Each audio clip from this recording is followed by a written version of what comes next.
Good morning. Hello, hello, hello, hello, hello, hello, hello, hello, hello. Now I can hear myself. Good morning, everyone. I'm sorry we're starting late. We got into the building late. So we're actually doing great considering that we did all this in less than 45 minutes. So that deserves some applause, yeah? Yeah. And thank you to practitioner Leslie Giannetti, who took everybody aside and did a prayer. and so we made it in. So that we're all grateful for that. I'm Reverend Mary Maurice Shelton. I am exceedingly happy today to welcome you to Golden Gate Center for Spiritual Living. And if you are with us online this morning, sorry that we're late. Hope you didn't give up on us. But we are here now, and we're going to go ahead with our live streaming just a little bit late, a little later than usual. So take this opportunity to say hello to the people around you and greet everybody. Maybe you've done that already, but go ahead and take a moment anyway. We'll just make sure that we've got you all greeted.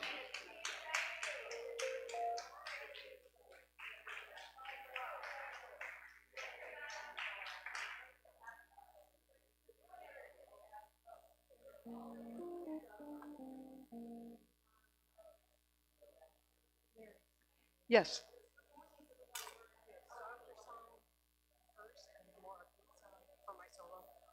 Oh, and the more upbeat after. The more upbeat after, right.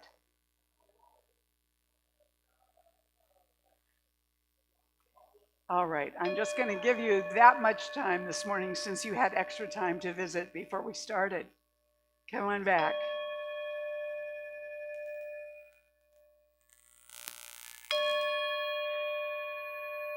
Now, in just a moment, I'm going to have you stand up to sing. We have Carrie Hillary back with us today. And I also want to say, if any of you are special guests here today of Jerry and Christine's, welcome. We're glad that you're here as well to celebrate with us. And I'll get around to that a little bit later.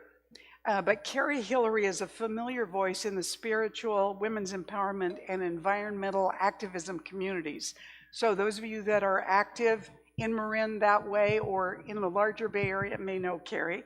She's shared her music and message at over 265 spiritual centers, hosts a monthly Gather the Women circles, and her goal is to use her gifts to co-create a world that works for everyone. Does that sound familiar?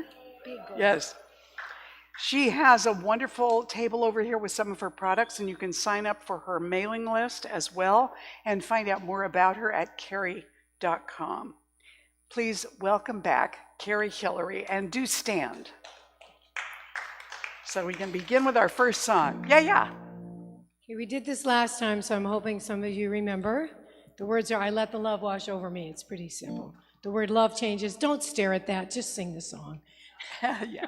And the band's going to help me. They're all wide awake and happy this morning.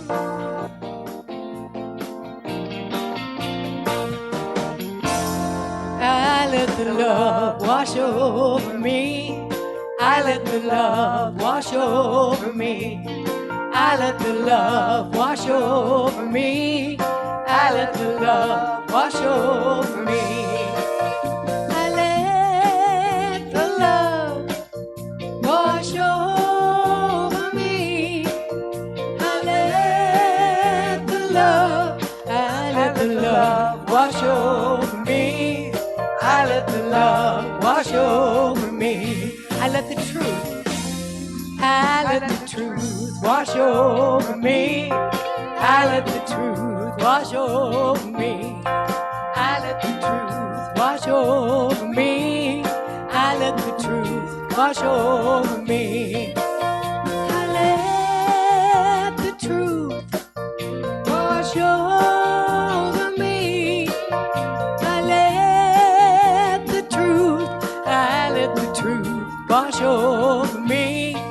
I let the truth wash over me. I let the grace wash over me. I let the grace wash over me. I let the grace wash over me. I let the grace wash over me. I let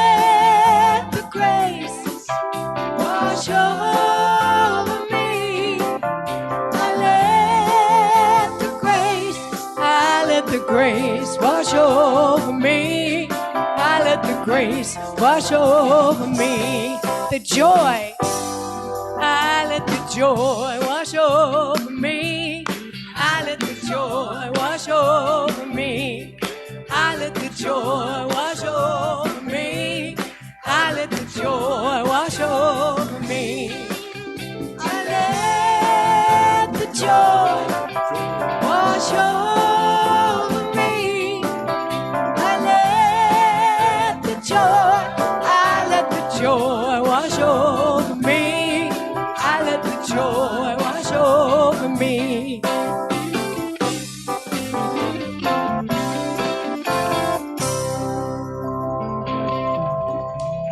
You guys sounded great. Thank you, Carrie. Whew, all right. So this is the time now to go ahead and silence your cell phones so we don't have any interruptions during the service. And to begin to just tune into yourself and to all of us in the room as we turn within. Our prayer practitioner, Karen Frost, is going to come up and pray us in right now.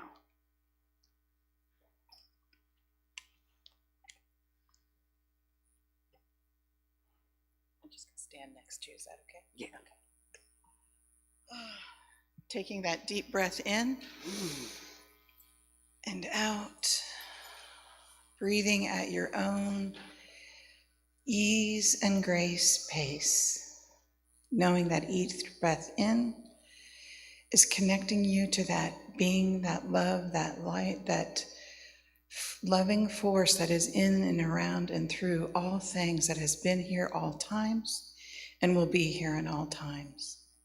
That love, that light, that force that loves me and unites with me as it unites with each and every one who hears my voice. And I know that love, that light, that being that is in that breath is nourishing us, healing us, and with each release, we can release all that needs to be let go. We are centered because that light, that love, that being is our center. In our being, in our love, in our hearts, we are connected heart to heart, mind to mind, soul to soul. This weave that we are weaving right here, right now, of all of our spirits, of all of this love, coming around, encircling and infilling us, filling us up so much that we are overflowing and filling this room, this center, with love, with light, with grace and peace. I call forth now a greater, deeper connection, knowing that every word that is spoken here and now through Reverend Mary and everyone else who shares, through the beautiful music, that it is all deepening that love, that light, that peace for all of us, for the community, for the country, and for the world and beyond. We together united in this force, in this center, in this feeding of our souls here now today, create a bigger peace for all. I rejoice and am grateful that this is so. And I release my word to the law saying, and so it is. And so it is. Beautiful. Karen, thank you. All right. Carrie, it's all yours.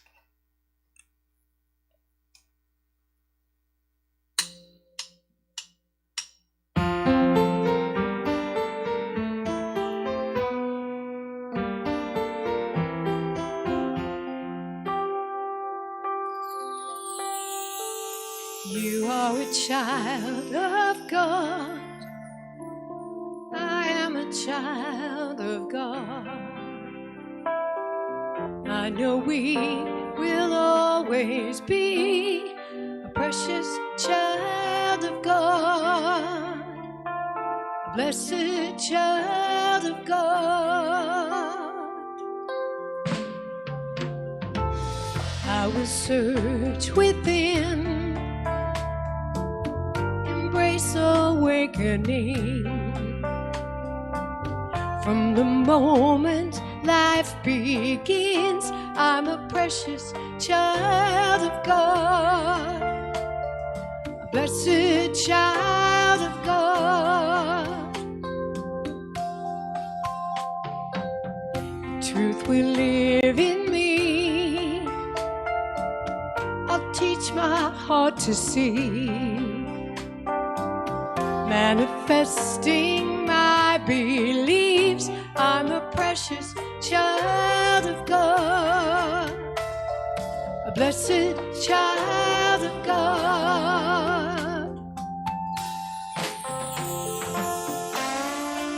I want you to think of somebody who made you feel really, really special. Maybe close your eyes just for a second. Somebody who reminded you of your value as a precious child of God.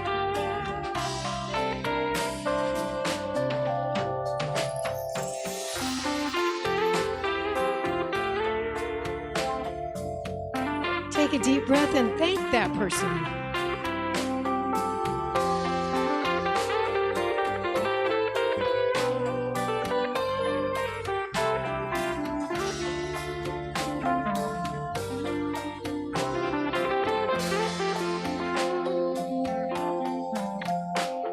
I know it's time to take my turn and cross the bridge of wisdom earned. Now's the time for me to learn a deeper, conscious way. You are a child of God. I am a child of God. I know we will always be precious child of God. Precious child of God. Precious child of God. Precious child of God.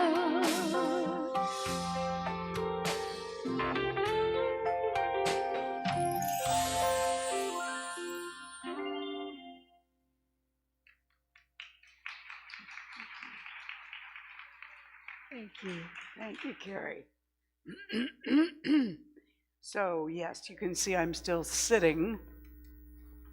We have determined that what's going on with my ankle is not anything anybody can figure out yet. So, it's not broken. It's not gout. We don't know what it is, but we're working on it.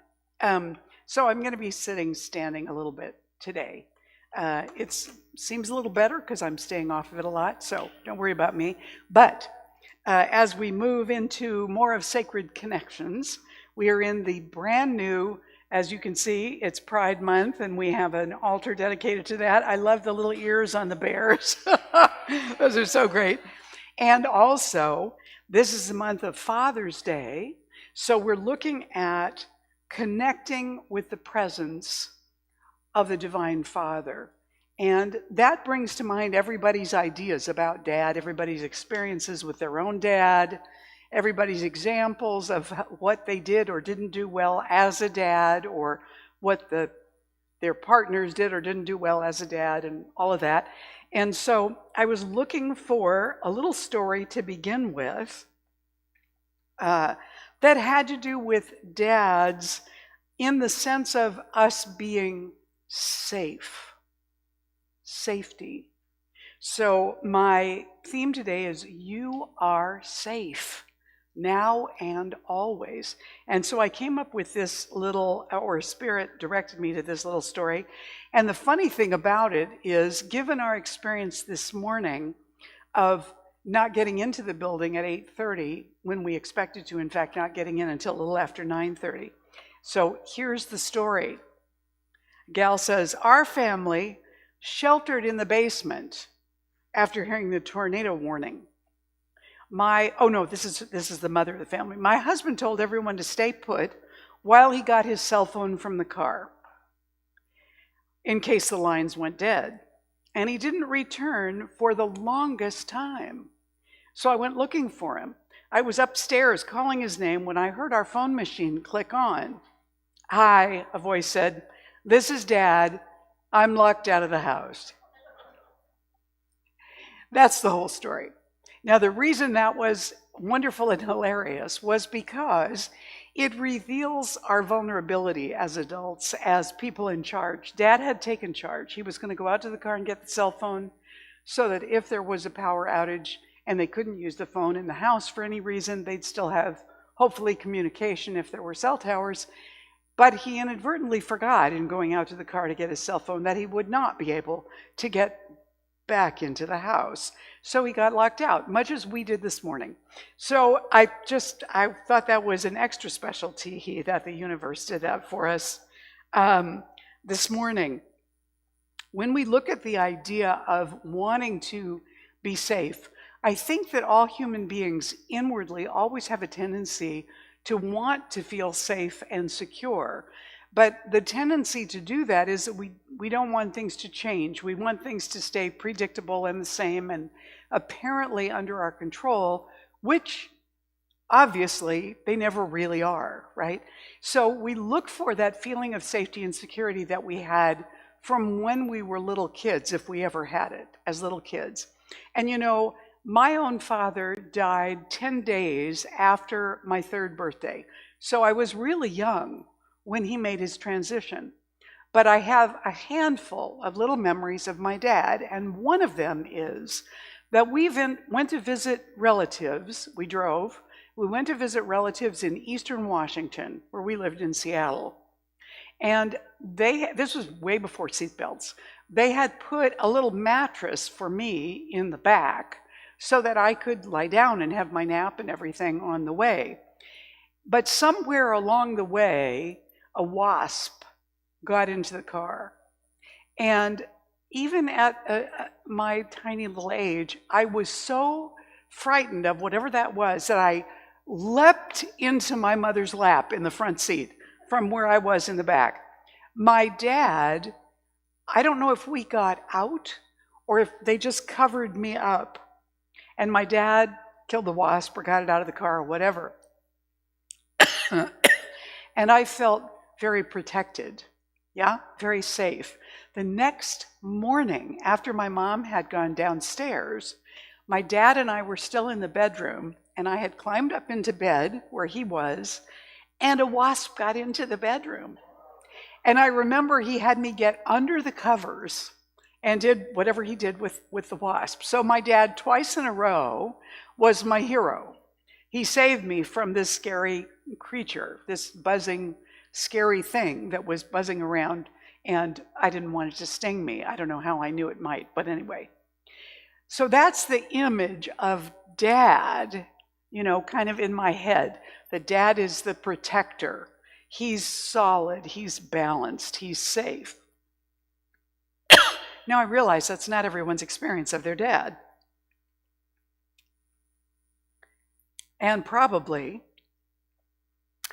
if my dad had lived while I grew up, I would have found lots of faults with him. Because we do, don't we? We discover that our parents are not perfect. But we always have that desire to feel secure and safe and protected. So we do things in our lives to allow us to try and reclaim that feeling of safety and security. And sometimes that means that in order for us to feel safe, we withdraw a little bit from other people. We become less available, less present, less friendly in order to keep ourselves safe. We don't necessarily feel that the universe is a safe place for us to trust, and so we pull in.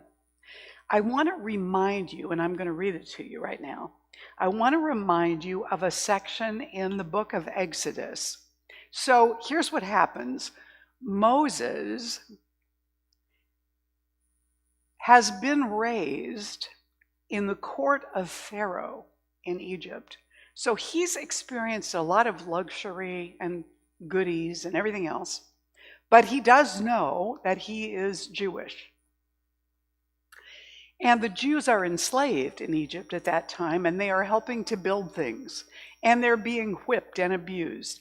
And Moses rises up against those foremen, and he kills one of them for abusing these Jewish servants, these Israelites. And then he has to flee, of course. And so he flees out into the country where he works for a cousin of his herding the sheep until a bush talks to him. Not your most common experience, but not only is the bush talking to him, it is on fire. So, I think in the symbolism of the story, God really went out of the way to get Moses' attention. And God eventually tells Moses, when he's finally, listening and everything, that God wants Moses to go and tell Pharaoh to let the people go. And Moses is nervous about doing that. He's very resistant to this request that he do this. And you know how teenagers are when you tell them or ask them to do something and they're negotiating all the reasons why they can't. And, they just don't want to, basically. So Moses is having this conversation with God, and God is being, up to a point, relatively patient. But it starts to get really irritating. As a parent, how that might feel. So Moses says to God, "What if they do not believe me or listen to me and say, 'The Lord did not appear to you'?"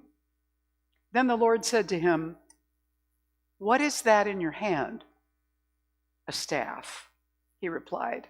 The Lord said, "Throw it on the ground." Moses threw it on the ground, and it became a snake, and he ran from it. Then the Lord said to him, "Reach out your hand and take it by the tail." Now, pause for an aside here. I don't know if I would have done that, but Moses did reach out and took hold of the snake, and it turned back into a staff in his hand. "This," said the Lord, "is so they may believe that the Lord, the God of their fathers, the God of Abraham, the God of Isaac, and the God of Jacob, has appeared to you." Then the Lord said, because he senses that Moses is reluctant, right? So he wants to give him a little more. He says, "Put your hand inside your cloak." So Moses does that. And then when he took it out, it says the skin was leprous, which at that time meant any kind of skin disease, but it said it had become as white as snow. I imagine that was a little bit alarming for Moses. And then God says, "Now put it back into your cloak." So Moses put his hand back into his cloak, and when he took it out, it was restored, like the rest of his flesh. Then the Lord said, "If they do not believe you, or pay attention to the first sign, they may believe the second. But if they do not believe these two signs, or listen to you, take some water from the Nile, and pour it on the dry ground. The water you take from the river will become blood on the ground." Now, those seem like pretty good guarantees, but still, Moses was going to have to go and do this all by himself to Pharaoh, who was none too happy with him at the time. So Moses says, "Pardon your servant, Lord. I have never been eloquent, neither in the past, nor since you have spoken to your servant. I am slow of speech and tongue." So he's saying, I'm no better at speaking than I've ever been, not even since you've started talking to me. I can't do this. I can't do this. I'm too tongue-tied. I'm too slow of speech. And I love the response. The Lord said to him, "Who gave human beings their mouths?" In other words, he's saying, who made your mouth, Moses? Did you make your mouth? I don't think so. He goes on to say, who makes them deaf or mute? Who gives them sight or makes them blind? Is it not I, the Lord? Now go, I will help you speak and will teach you what to say. But Moses said, "Pardon your servant, Lord. Please send someone else." Then the Lord's anger burned against Moses. You can imagine, he would have been a little miffed by that time, this parent God, this father God. And he said, "What about your brother Aaron the Levite? I know he can speak well. He is already on his way to meet you, and he will be glad to see you. You shall speak to him and put the words in his mouth. I will help both of you speak and will teach you what to do. He will speak to the people for you, and it will be as if he were your mouth and as if you were God to him. But take this staff in your hand so you can perform the signs with it. Like, at least do something, Moses. Here, I've given you this to do. Go, do this. I want this done. You can do it. Stop complaining and making excuses. So Moses goes, and he takes Aaron with him, and he does what is asked of him. God has given Moses everything he can give him in the story, of course. This is symbolism, but has given him everything he can give him, short of becoming a human being himself, this Father God, to give Moses the power to do what he's being asked to do, and to protect him, and to guide him, and to give him support and encouragement to do it.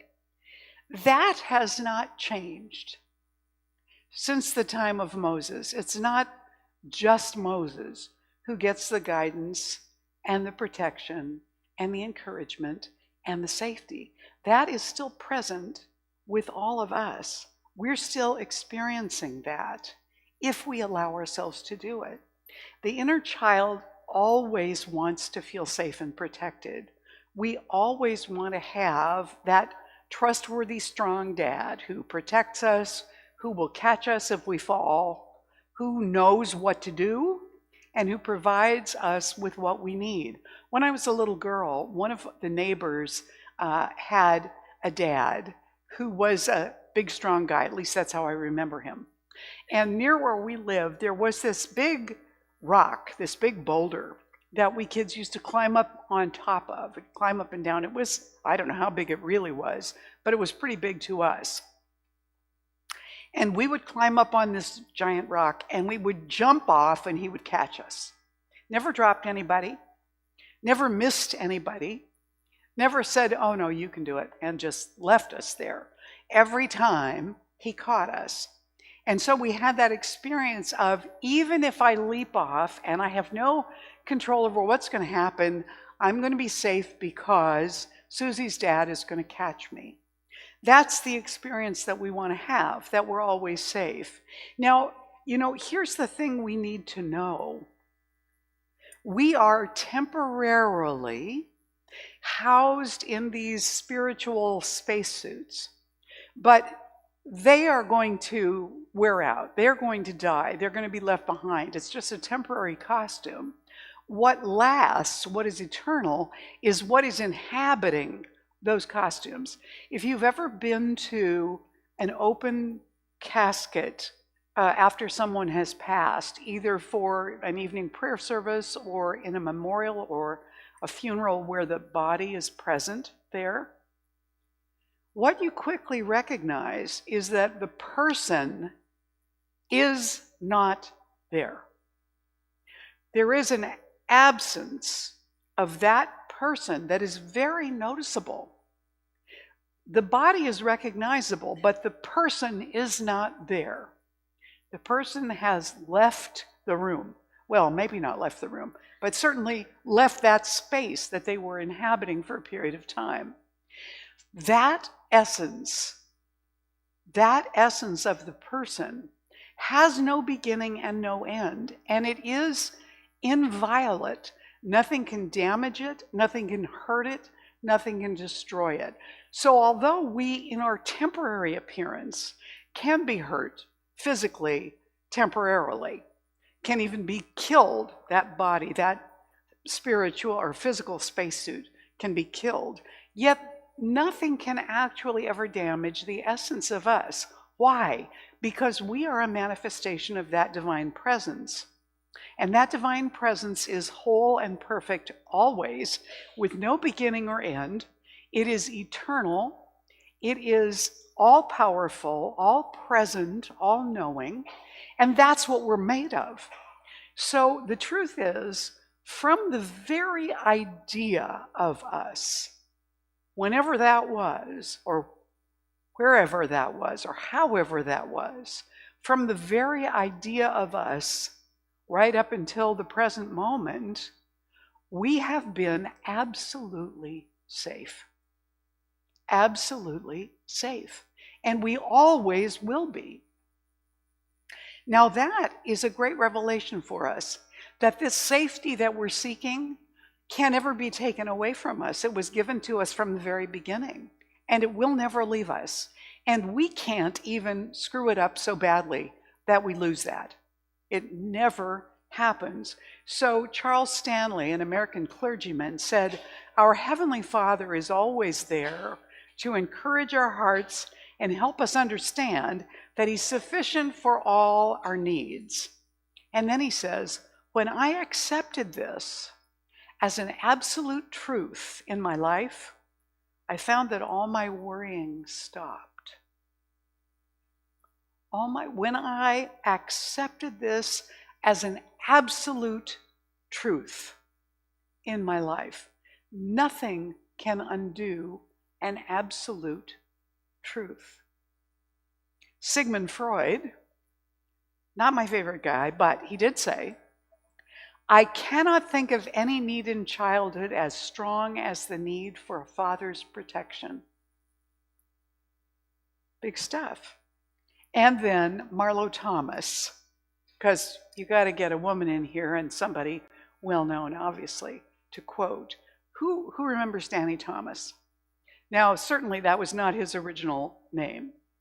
As a Lebanese man, he had a name appropriate, which I cannot pronounce. But he's the one who founded St. Jude's Children's Hospital. He did that as a promise because at one point he was praying to St. Jude. St. Jude, in case you didn't grow up Catholic like Danny Thomas and me and Marlo Thomas, St. Jude is the patron of impossible cases, impossible situations. He prayed to St. Jude for something. I don't know if it was more work or I can't remember now. And he promised that if that prayer was granted, that he would build a hospital dedicated to St. Jude. And he did. So I assume whatever it was he was trying to manage succeeded. Marlo Thomas says, "My father said there were two kinds of people in the world, givers and takers. The takers may eat better, but the givers sleep better." So what we have is the recognition that we want to be able to rely on the infinite presence as that kind that we can trust to protect us always, to keep us safe. And, you know, the truth is really all of these little affirmations that circle around us. I am safe. I am grounded. I am centered. I am balanced. All of those I ams have been true of us from the very beginning. What happens as we take on our human personalities is that we begin to question, because we discover that there are things that we are not good at, things that we are disappointed in ourselves about because we can't do them. We discover that we either can't do them or we're not good at them. Someone else is. We can compare ourselves. And we begin to lose a little faith in our own confidence in ourselves. As we become teenagers and we learn that our parents are not perfect, we begin to have a little less trust in them. We don't necessarily realize, whether we were raised in a faith or not, we don't necessarily realize that we can always count on God. Now, I know that you probably have experiences in your life where things did not go as you would have liked them to the extent that sometimes they go very badly, and we feel like, you know, where's God in this situation? How is it that Anne Frank could write in her diary, "I feel that people are still basically good at heart. I still believe that people are basically good at heart." Like, whoa, now there's faith. What if the worst stuff that happens to us in a human lifespan is still a gift? What if the worst stuff that happens to us is still evolving our souls in exactly the way they wanted to be evolved when we came into this experience. And that Spirit is providing us as much guidance and support as possible while we weather those challenges that allow us to grow, to expand, and become more. If we were to hate it but still look upon it as something that was meant for greater good for us, then perhaps we would be more willing to listen to the guidance that comes to us from Spirit. Perhaps we would be more willing to trust it. You know, the book of Job is a great example of that. It says that God and the devil make a pact. And they make a pact to test Job because the devil says, well, of course he's faithful. Of course he believes everything you ever said. Of course he does everything you want him to do. You give him everything. He's had the most easy life. He's wealthy. He's got a wonderful, healthy family. His wife loves him. His children adore him. His crops and his livestock are all abundant and prosperous and healthy. Trip him up and let's see how long he remains faithful to you. And so God says, go ahead, do your worst. And the devil does. And the worst thing, Job loses everything. Everything goes down the drain. He loses it all. He loses his crops and his livestock and his family and his health and his wealth and everything. And still stubbornly trusts God. And of course, eventually he gets it all back. And God wins the bet. Now, I'm not going to debate with you about the likelihood of God having a deal with the devil, or even of the existence of the devil, which we don't believe in. But what the story says, what the story can leave us with, is the idea that even the negatives that are happening in our lives are there for a purpose. And they're there for a higher purpose that we, on a soul level, have agreed to with the infinite in order to forward the particular soul that we are. When my son was little and he didn't want to take some kind of medicine or something, I remember going to the doctor when he was really tiny and saying, I can't get him to take it. You know, it's just, he won't take it. He won't swallow it. He fights me. And the doctor said to me very pointedly, one of you is the adult.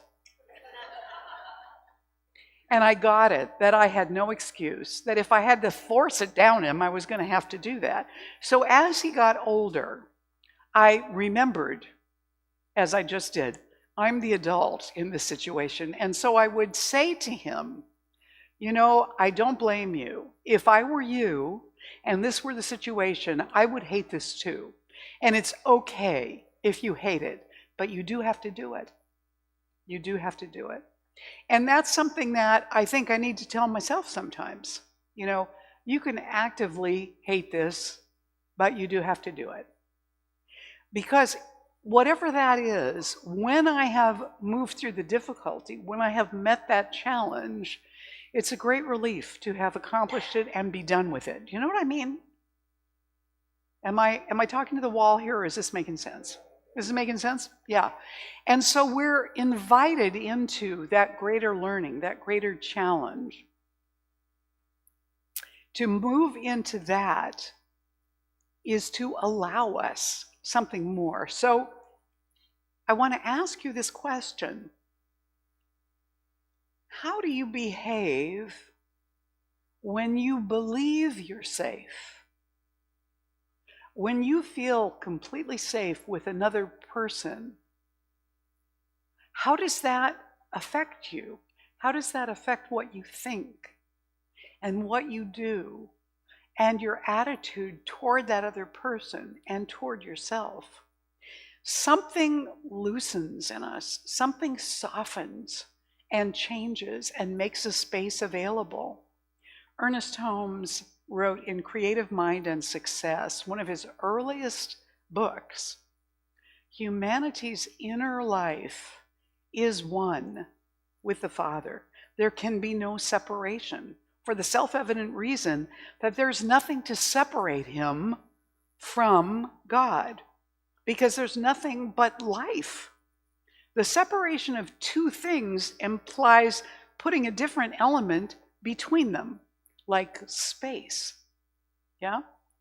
But as there is nothing different from God, the unity of God and humanity is firmly established forever.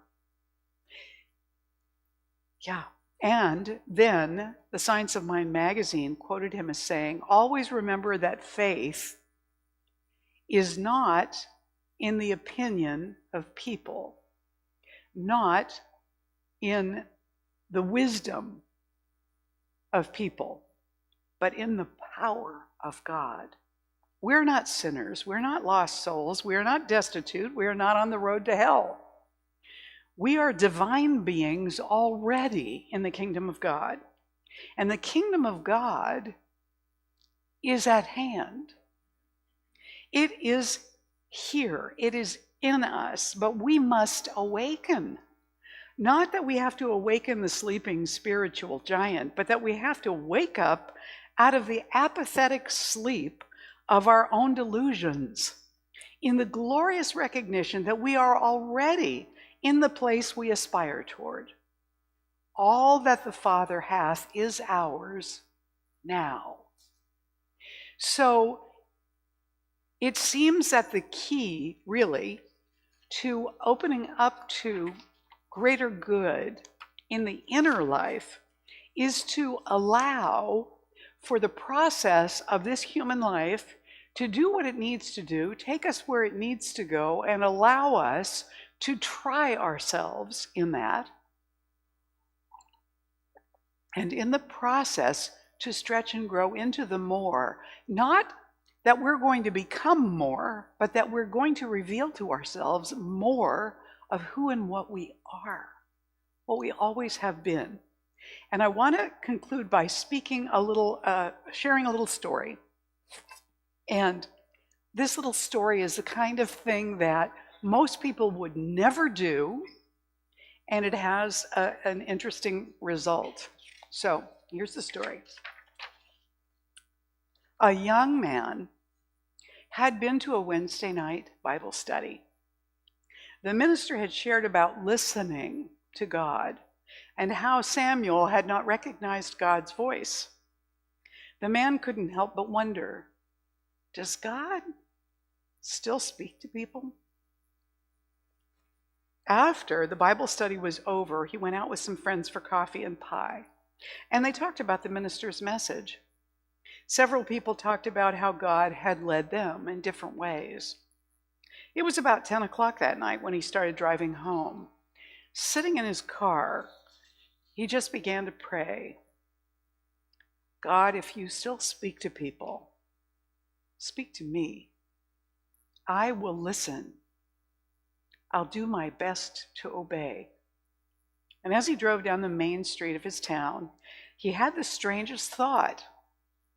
Stop and buy a gallon of milk. Yeah, throw this staff down on the ground. Stop and buy a gallon of milk. He shook his head and said out loud, God, is that you?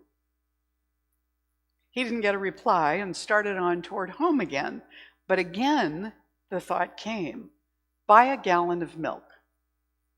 The young man thought about Samuel and how Samuel hadn't recognized God's voice. Okay, God, in case that's you, I'll buy the milk. It didn't seem like too hard a test of obedience. He could always use the milk. He stopped, bought the milk, and headed toward home. As he passed 7th Street, he felt an urge. Turn down that street. This is crazy, he thought, and he drove past the intersection. But he still felt that he should turn down 7th. Half jokingly, he said aloud, okay, God, I will. He drove several blocks when suddenly he felt he should stop. He pulled over to the curb and looked around. It was in a semi-commercial area of town. It wasn't the best, but it wasn't the worst neighborhood either. The businesses were closed, and most of the houses looked dark, like the people were already in bed. And again, he sensed something. Go and give the milk to the people in the house across the street. The young man looked at the house. It was dark, and it looked like the people were either gone or they were already asleep. He started to open the car door, and then he sat back. Lord, this is insane. These people are asleep, and if I wake them up, they're going to be mad, and I will look stupid. Still, he felt strongly he should go and give them the milk. So finally he opened the door. Okay, God, if this is you, I will go to the door and I will give them the milk. If you want me to look like a crazy person, okay. I want to be obedient. I guess that'll count for something. But if they don't answer right away, I'm out of here. So he waited. He walked across the street and rang the bell. He could hear some noise inside. The man's voice yelled out, "What is it? What do you want?" And then the door opened before the young man could get away. A man was standing there in jeans and a t-shirt. He looked like he had just gotten out of bed. He had a strange look on his face and didn't seem too happy to have some stranger standing on his doorstep. "What is it?" The young man thrust out the gallon of milk. "Here, I brought this to you." The man took the milk and rushed down a hallway speaking loudly in Spanish, and then from down the hall, the woman came carrying the milk toward the kitchen. The man was following her holding a crying baby. The man had tears streaming down his face. He began speaking and half crying. "We were just praying. We had some big bills this month and we ran out of money. We didn't have any milk for our baby. I was just praying and asking God how to show me, how to get me some milk." His wife, now in the kitchen, yelled out, "I asked him to send an angel with some. Are you an angel?" The young man reached into his wallet and pulled out all the money he had with him and put it into the man's hand. Then he walked back to his car with tears streaming down his face. He now knew for sure that God still answers prayers. What a weird story. What a wonderful, weird story about somebody saying, "Okay, God, I'm putting you to the test. I promise you I will listen and obey." And immediately he got a direction. Do this. A lot easier, I must say, than what Moses had to do. And yet, in our lives every day, there are a million things that we have to make decisions about. Some of them are very easy. What am I going to have for breakfast? What shoes do I want to wear today? And some of them are much more difficult. Am I going to call my sister? Do I want to send this letter apologizing to somebody? What should I do about this? I don't want to do it. I don't want to do it. And then praying for guidance. It's like the story that a minister told us when we were in ministerial school about somebody praying, and I've told you this story before, so bear with me, praying and saying, "God, please guide me. Where should I move to so that I can be most fulfilled and happy in my life, where I can give my gifts and be well taken care of?" And the answer comes back, Alaska. So he prays again, "God, where should I go? Where should I live to be as happy and healthy and joyful as I can be?" And the answer comes back, Alaska. And so he prays again. The thing is, sometimes we get the answer, but we either don't like it or we don't understand it. Now, we can disregard guidance that we get for sure, or we can test it out a little bit. Like this guy decided it wasn't the worst thing in the world if he looked like a fool, and if the people were mad at him, he could apologize and leave. But to actually take the step of going to the door to offer this milk, that was a big step in responding to that inscrutable guidance that was coming to him. We still have a divine parent who loves us at least as much, and I believe much, much more, than whatever and whomever we have loved to our fullest capacity in our lives. That's how doted on we are. That's how safe we are, and how protected we are, and how guided we are. You are safe now and always, and I'll put the little tagline on too, no matter what it looks like in the moment. Namaste. Thank you. Oh, I forgot to answer these questions. How do we believe, what do we do when we are actually believing that we are safe? We are more willing to try something, like this little guy who's learning to walk. We're more willing to try, even if we fall down or look bad. We're more accessible, more vulnerable in a sense, more open. We are enjoying learning. We're relaxed. We are present. We're more friendly and affectionate and kind when we feel safe. So why not feel safe at every moment? Let's anchor this together in prayer. As we turn within, everything I desire to be is already present in the divine presence that I am, is already present all around me, knowing me, recognizing me, loving me, and empowering me. And everything that's true about me is true about all people everywhere, no matter what, no exceptions. So I claim and declare, I accept and welcome, I settle into and celebrate the deep safety, guidance, protection, peacefulness, and inspiration that are already present here in and around me and each one of us. I accept it as readily available with no resistance for every single being. I accept it as never deserting anyone, no matter their behavior or beliefs. This divine presence is all powerful, all knowing, present at every moment, in every place, always. And I am grateful to know this truth. I let this go into the creative law of mind and spirit, releasing this prayer in celebration and gratitude. And together we say, and so it is. Yes. Please stand and join me in the morning affirmation.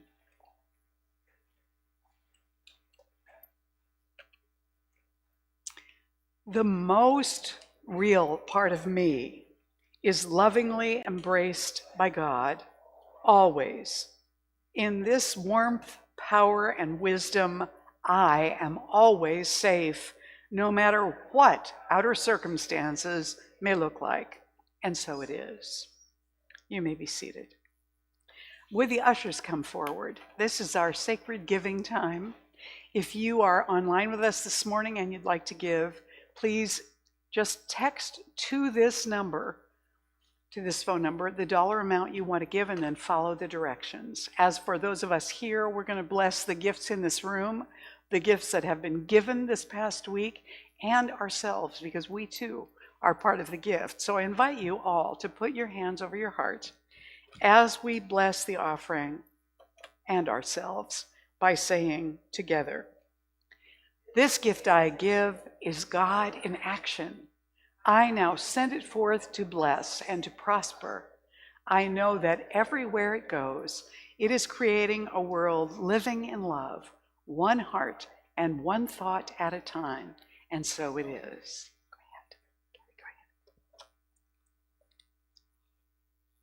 Go ahead. A little bird just told me that it's time to sing happy birthday to the Rev. So, you guys ready? Get up. Noon, stand up. Happy birthday to you. Happy birthday to you. Happy birthday, Mary. Happy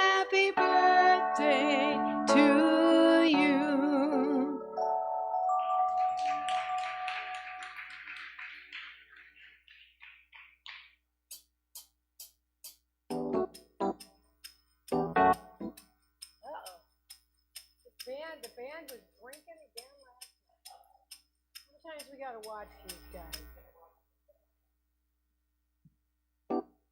Actually, they weren't.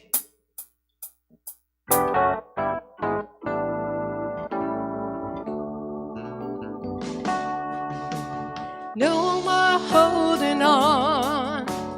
I'm letting go, and I see all my suffering and pain is gone as I let it be. I don't have to know how, 'cause right here and right now I release and I'm set free. No more looking behind, claiming all that can be. Open up my heart and my mind. I've come to believe. I don't have to know how, 'cause right here and right now I release and I'm set free. I release and I'm set free. No more living in fear. Learning to trust is the key. All I need is always near, so I let it be. I don't have to know how, 'cause right here and right now I release and I'm set free. I release and I'm set free.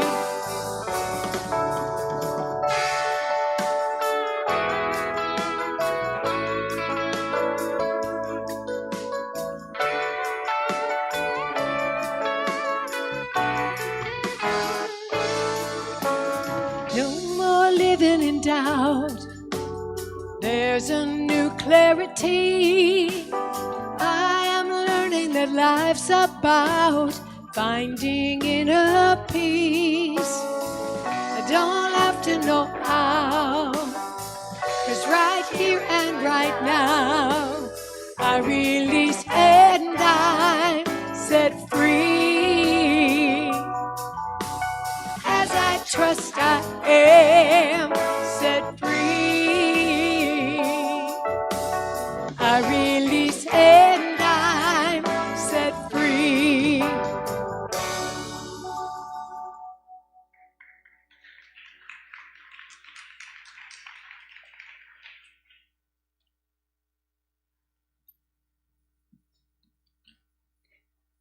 So on behalf of Golden Gate Center for Spiritual Living, we do, all of us right now, accept this offering and send it out into the world that people may know their inherent safety and stop being so afraid.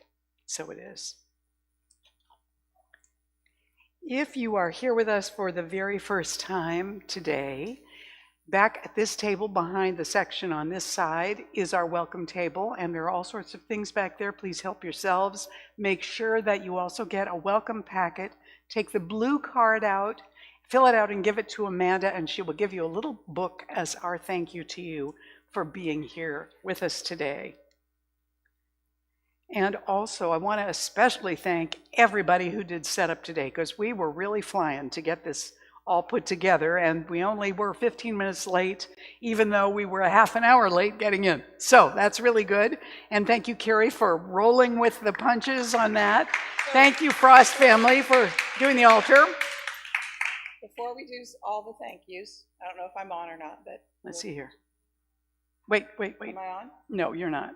Oh, The mic's turned off. I didn't mean to. Sorry, Rick. Oh, it's not coming back on either. Oh, the battery Stand died. close to me and talk. So I'll just stand close to her so everybody online can hear, because I know y'all can hear me. So we're celebrating many, many, many things today. It is exciting. And we already sang happy birthday to her. But did you know that our beloved Mary has been in ministry for 40 years now? That anniversary happened this week. Did it not? Happened the 25th of May. Oh, it Yeah. happened the 25th of May, but I was away last weekend. So we're celebrating it today. So We got that. Thank you, so Karen. That's what your other orchid's for. You got 2 orchids. Oh, I got 2 orchids. Okay, well, thank Those you. orchids are for Mary. I'm an orchid lover. That's great. Yes, I started the day after I was born in ministry. Yes. Yes, exactly. Okay, now I think that we have already done the happy birthday, June, to everybody. Also want to let you know that today is Partnership Sunday. So we have our Ukraine table set up over here and you can stop over there and hear the updates for what's going on. And they have little goodies to sell, like little pens and stuff like that, if you want to support the group that way. And also do encouragement cards, print in English, and don't make it too complicated. But those will go to the teachers and the children over there who are weathering this ongoing war. We are celebrating, first I want to let you know, I don't know how many of you remember Sean Haven. She used to be a member here. She is Joe Munch's wife. She had been battling lung cancer for a while. She made her transition on Wednesday, May 27th. So we just are holding Sean in our hearts, and also Joe, of course, and all of their family. So I just wanted to let you all know that, because I know that some of you knew Sean, and she was also part of the Women's Spirit Steering Committee for a number of years as well. So blessings to Sean. And we are celebrating today with Jerry and Christine. Yes. They are providing a Chinese lunch after we finish this morning. So I will rush through the rest of the announcements. You know most of these, so you don't need to hear me in great detail.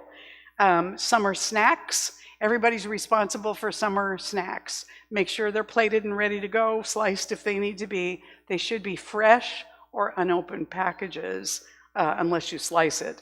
But anyway, and then make sure you label your stuff. The food bank service is coming up on June 9th from 12 to 2. Please make sure that you contact Ellen Nicosia if you'd like to be part of that team for the month of June. And she needs to know that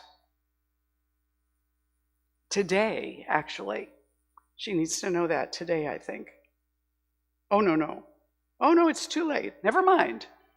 But you can let her know if you want to be part of the July team, and she'll check that out. Also, this Wednesday is the Cafe Aroma Day for coffee and faith sharing. That's coming up and all you have to do is buy your coffee and join in the conversation on Wednesday. Also, we're having a town hall meeting right here. It's a one-topic meeting. We just want to bring you up to date on some stuff and what we're doing. And that will be right here after the service on the last Sunday of June, the 28th. All right, and if you did not turn in your music evaluation form at the offering, remember to give it to me after the service is over. Would the ushers please know? The practitioners, please surround the room. Remember that prayer is always available for you. Go to the prayer table following the service if you would like to be prayed for with a practitioner. You can also put a prayer request in the box, and there are other options as well. And we're going to turn within right now and close the service with this prayer, and then we'll invite you to stand for the closing blessing and song. So right now, as we turn within, we bless everything that has happened today with great gratitude, and we know that it is unfolding and continues to unfold for the greatest good of everyone concerned. We especially now bless the wonderful lunch that we're about to have, knowing that it is filled with blessings and love in all of its preparation, and we receive it and ingest it in health and well-being and good fellowship and joy. We are grateful for all of this, and so it is. Please stand and join me now for the closing blessing and song. You can take hands with one another if you wish, but you're not required to do that. And we say, I now walk. Hello? Is it there? Okay. I now walk so that whoever walks beside me dwells in the presence of God. And whoever places a hand in mine is lifted. And whoever thinks of me is illumined with God consciousness. For spirit and all people and I are one eternally. And so it is. And we're just going to follow Carrie as we sing this. This is a call and response, so we just repeat what she says. Yeah, and I'm going to teach you the chorus because we do the chorus together. You can still call and response on it, but I want to do it the way I wrote it. No, I'm just kidding. So the chorus goes, there is enough, there is enough, I am enough, we are enough. Do that with me. I am enough. Listen. There is enough, I am enough, we are enough. And that's pretty much what Mary was talking about this morning. So this will be the call and response part for the verses. I close my eyes, I open my mind, open my mind. When I look inside, when I look inside, what do I find? What do I find? A heart filled with joy, a life touched by grace, life touched by grace. I'm feeling love, I'm feeling love for the whole human race, whole human race. 'Cause there is enough, everybody together. There is enough, I am enough, I am enough, we are enough. I let it go, and I open up, embrace all I have, give all I've got. I open my heart, reach out my hand, sharing it all, 'cause I understand all together. There is enough, there is enough, I am enough, we are enough. I close my eyes, I open my mind, and I look inside. What do I find? What do I find? A heart filled with joy, heart filled with joy, life touched by grace, life touched by grace. I'm feeling love for the whole human race. Everybody together. There is enough. There is enough. I am enough. We are enough. There is enough. There is enough. I am enough. We are enough. Thanks for affirming that with me. Thank you.